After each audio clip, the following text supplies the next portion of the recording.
Ahangaha naho ni muri rompuwe ya Mahoko, umuhanda ukata ujya ku isoko rya Mahoko ndetse no ku murenge wa Kanama. Naho murabona ko hangirijwe ni umugezi wa Sebeya watembeye ndetse n'ubibyondo birimo ni byinshi, ntabwo abantu bari kubasha kuhanyura.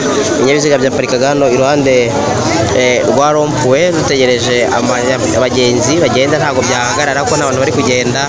Amazi aracyatemba ku bwinshi, ara n'amaduka ya za telefone yangiritse, telefone zatwawe n'amazi, izindi zirangirika. Amaduka menshi yangiritse cyane acuruzaga ibintu byangirika nk'umuceri n'isukari n'ibiki biteretse hasi, nabyo byangiritse cyane. Urabona ko birakomeye cyane.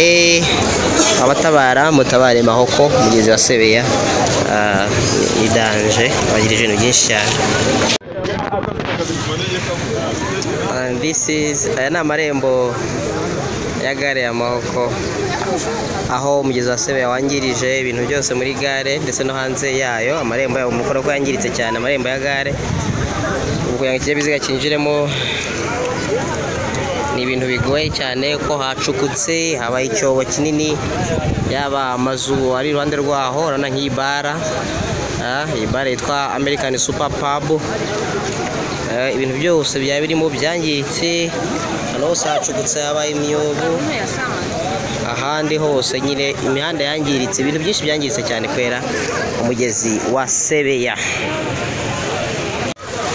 Dear brothers and sisters, Muslims around the world, Assalamu alaikum. This is the destruction of Mahoko Mosque. The mosque and its buildings around were all destroyed by Sebeya River, and as you can see, the mosque itself did not fall down, alhamdulillah, but all the buildings around it fell down. We are not still sure whether people died from there, but as you can all see, Sebeya River was like in 20 meters from the building of the mosque. It came and entered the main road of Mahoko in Rubavu district and it drained everything in the way, and water was moving strongly. It destroyed very many houses around the mosque, and this is the mosque.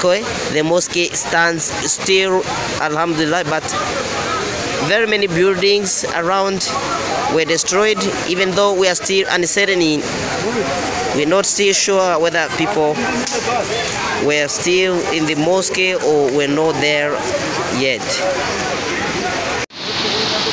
Murabona iyangirika rero ry'ibikorwa remezo birimo amazu y'abaturage. Aha ni ahahoze ari kusanyirizo ry'amata ya Mahoko, aho bayakusanyirizaga mbere yuko imodoka iyatwara iza kuyapakira. Urabona ko umugezi wa Sebeya uri mutemba, watembaga rero uzamuka ugana muri kaburimbo, nuko amazi asa naho yagabanutse gatoya, nuko amazu yagiye asenyuka.